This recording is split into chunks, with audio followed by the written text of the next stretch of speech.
Alors revenons sur cette sombre histoire, sur le reportage de TF1, là.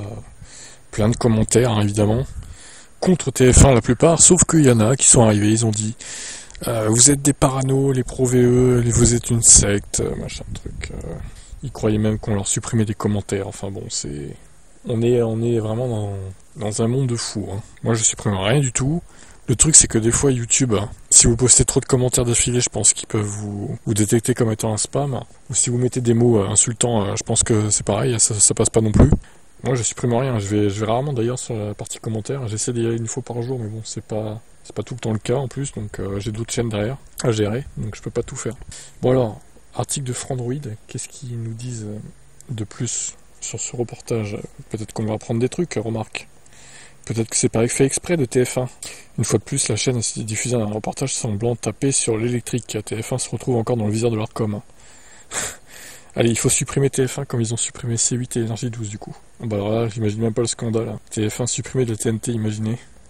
Donc le monsieur, il a dit j'ai fait Lyon-Clermont-Ferrand, je suis revenu, je dois être à décharge. Donc là déjà, on peut douter de cette déclaration. À mon avis, ils ont coupé au montage la vraie ville de départ.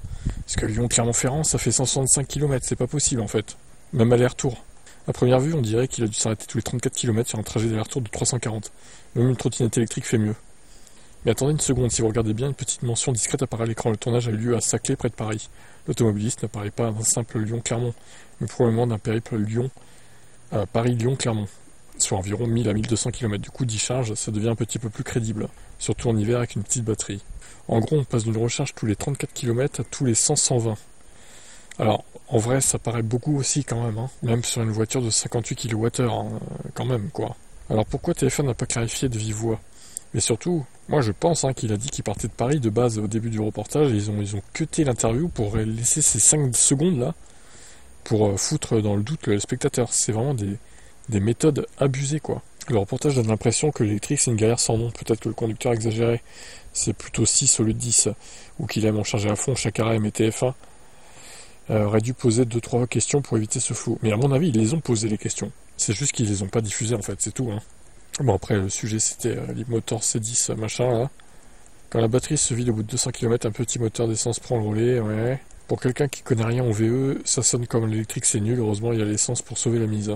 La batterie du C10 ne fait que 29 kWh, bah oui. 145 WLTP.